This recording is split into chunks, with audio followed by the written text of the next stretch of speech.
Hi everyone, it's Jerry. This is Game 7 from the 2021 FIDE World Chess Championship match between Ian Nepomniachtchi playing on the white end and Magnus Carlsen. Going into Game 7, Carlsen leads 3.5, 2.5 in this race to 7.5. Let's have a look. Opening-wise, yet again, e4 by Nepomniachtchi. All e4s in his white games. All odd number games he's playing with the white pieces throughout this match. And we follow Game 5. We have the same 10 moves as in Game 5. So let's get to this point right here. Now in Game 5, play followed with c3. Black went with b4, looking forward to opening up the b file. And then white went with d3. In this game, it's d3 straight away, so some differences compared to Game 5. The b file will not as easily be opened up. Black is not able to advance and engage with the c pawn in this case. And c3 remains vacant for the queen knight. This is a new option. From here, a standard move by black.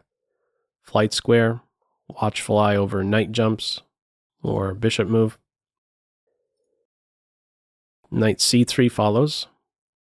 And from here, this is the first think of this Game 7. We have rook to e8, another standard move looking for the tucking away of the bishop, opening up the e7 square for the knight to transfer towards the king side. Another move that was likely being considered by Carlsen at this stage is knight to b4. So this is a nice move to be familiar with. It's one that did not initially cross my mind when running the live stream today. I think that was the case because this isn't a hole. At some point c3 could come, but it's timely in that you can't scare the knight away just yet. It's helping to fight for control over d5, which is clearly in white's future. That's the main square white has his sights set on after knight c3. And nearby c5 is the move, right? So if, let's say, knight to e2, black is able to get this c-pawn rolling. This is probably the main point behind initially making the knight move. Sure, it watches over d5, but we want to clear the way for the c-pawn to contribute and to have an influence in the center of the board. Anyhow, a nice move to keep in mind. In this game, it's rook to e8, knight d5, the bishop backs off, and black wants to be in a position to simply recapture. We do have white initiate the capture on f6. Queen recapturing, of course, keeping the structure as is. White's preparing to build in the center with d4. And knight to e7. So there was another think on this move 15 with knight to e7. Black needs to be prepared to meet rook a7. Right, when knight e7 is in there, the knight is no longer controlling this. So in the event of rook a7, how is black going to meet this threat? Well, the pawn would simply move. And yeah, this would be the way forward. There's some care black needs to take over the d5 square. That's the big weakness after c5, but that's how black would parry the threat against the c7 pawn. You simply give it a push. Okay, no rook a7.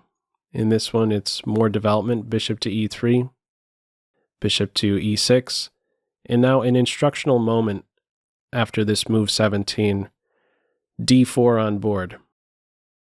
The structure can change in a couple different ways here. Nearby for white is the possibility of establishing a pawn on black's side of the board. And this will have an influence on the quality of black's minor pieces, rooks.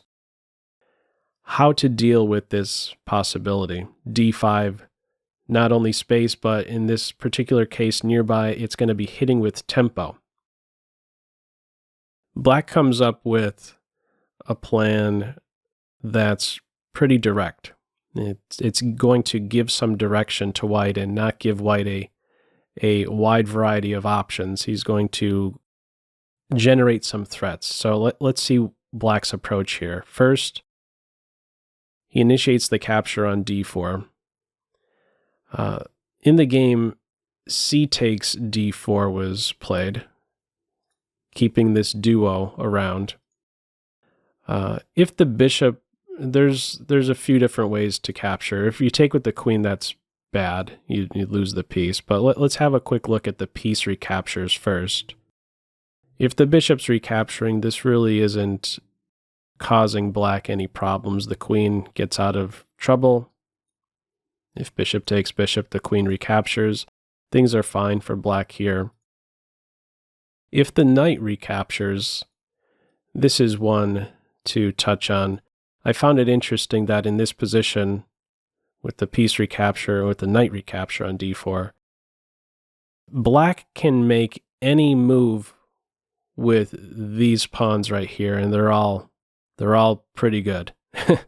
b4 is a gambit, c5 is a gambit, c6 just remains solid, and the one I like of them all is d5 in this position, which is carving out a square for the knight on e7.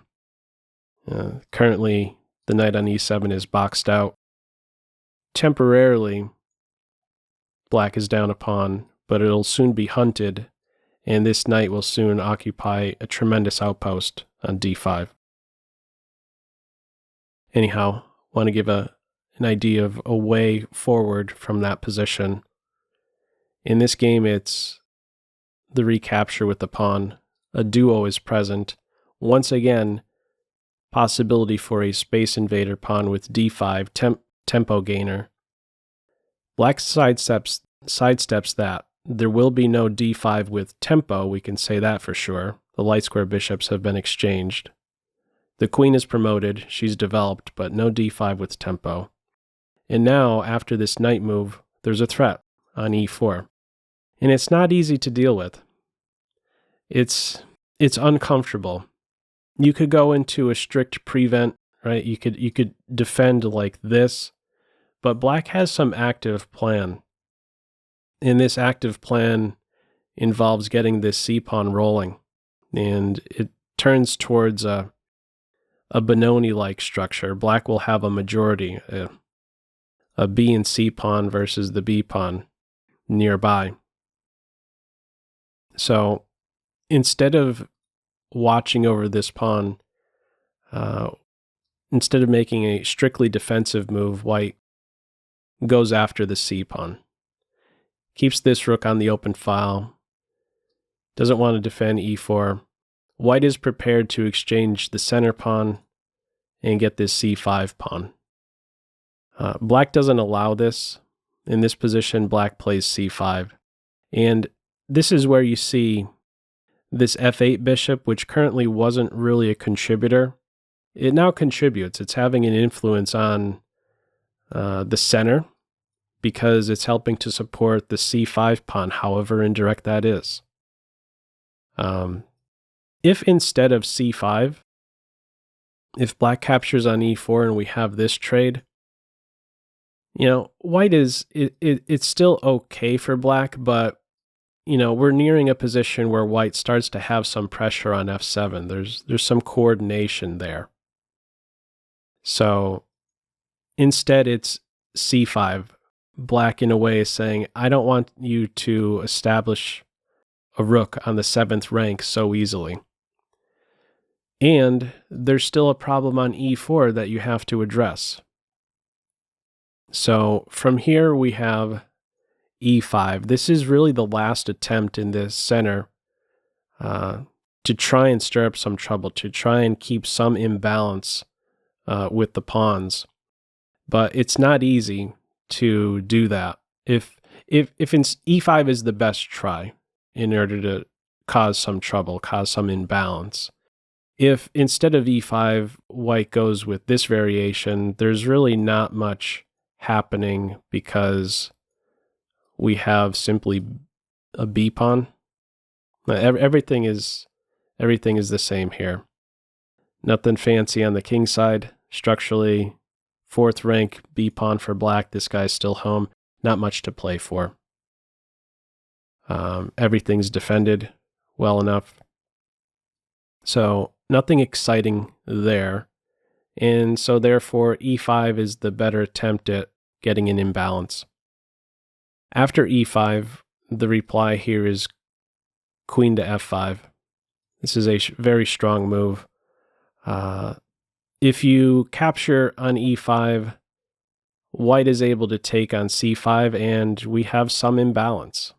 4 versus 3 on the king side, tipping in black's favor, but we have now this passer, potentially a connected passer. Probably not a good path to go down if you're playing as black. And if instead of this capture, if white takes like, well, you can't take like this, you have to do something about your queen right now. So yeah, that's the main one. You're either taking here or moving the queen. It is best to move the queen. f5 is considered a best square. And now a couple options, how exactly to take, like this, like that. In the game, we had d takes c5 and the recapture on c5. If we have a look at a different capture, this one right here, this would not be good for white. Can you spot a good follow-up move for black in the event of e takes d6? Feel free to pause the video. Okay, a good move here is not to recapture, but instead insert this c4 move, gain a tempo against the queen, and basically embarrass the rook on c1, a piece that now currently bites on a rock. And only one move later, do you go ahead and, well, at least attempt to track down this pawn. During the live stream, I thought to myself, you would track that pawn down by centralizing the queen. That's a really good post, and only then taking the bishop. This is an all right move as a follow-up, but it does allow white to try and exchange queens with queen c5. Considered best, however, is to put the rook on that square. The queens are still around, and black can look forward to more than a draw in this position. This would be problematic for white if you take on d6 in this position. So it is instead d takes c5, recapture on c5, bishop takes c5, and an important moment is this one right here. So this is coming down to technique. Black wants to keep things simple. He has an advantage in the match. No need to complicate. A draw is a fine result playing as black. What is the clean approach? This is the last question really to answer in this position. The clean approach to this game. Do you capture the bishop? Do you capture the pawn? Let me throw this as a pop quiz to you to see what you would play. White to move, which of these two captures is the cleaner approach? Feel free to pause the video. Okay. The cleanest approach is the one played in the game, bishop takes bishop. And only after the recapture do we have knight takes pawn. Now, why is this? Well, if you start with first knight takes e5, this allows white to keep the tricky piece around. Put the knight on d5. It still holds as around an evenish position, but there's a tricky knight around. There's still maybe some play here. But by capturing the bishop, which on the surface doesn't seem like a good choice because the rook is promoted to a very active square, helping to defend the pawn as well. Maybe there's a pin against the queen. The idea here is that now, after knight takes e5, the exchange of knights is not easily ducked. There is no knight d4 in this position, because knight f3 would follow. That's a check, and then the rook would fall. So this is nice, clean technique at this final key moment in the middle game. If something fancy is tried by white in this case, such as, well, this isn't the fancy move just yet. Let me point out rook takes b5 is bad because knight takes knight check, and then you win the rook. But maybe a clever move such as king h1, now the knight is in a pin. Is this a great inconvenience for black? It is not. Black can get out of the pin with queen f4, and there's nothing to play for here. If rook takes pawn, this is bad news for white. This is losing for white. Knight takes knight, we're threatening mate. Queen takes knight, we would exchange queens and then get the rook. Pawn takes knight, we would take the rook and then take this pawn, and yeah, big trouble for white. So, can't avoid the knight exchange, is what I'm getting at, since black kicked off with bishop takes c5 first. So the knights are exchanged, the rooks are exchanged, and queen c3 is pretty much an implied draw offer. The queens are now exchanged, and since these guys are not on the same file, they're easily hunted by the rooks. These guys eventually get exchanged, and this is of course a drawn position, but they are not able to agree to a draw until 40 moves have been played. That's one of the rules, so they just get these nothing moves in to get to move number 41 in the end. This is the final one, rook a7. A draw has been agreed in this game 7. So some fight in that middle game, Nepomniachtchi trying to stir up some trouble with that pawn play, but black found a very nice way forward, neutralized any possibility of a great imbalance, and we go on to game 8. This was another very high quality game, as you will see. Let's have a look at the tail of the tape on this one. There we go. Yep, all goose eggs on this one. 41 move encounter. All zeros wherever you look. Well, inaccuracies, mistakes, and blunders, all zeros. Average centi pawn loss, a 2 for each side. So, at the end of the day, what do we have the match at? 4-3 in favor of Carlsen going into game 8. Anyhow, as usual, feel free to leave any feedback to this video in the comment section below. Hope you enjoyed it and maybe took a thing or two away. That's all for now. Take care. Bye.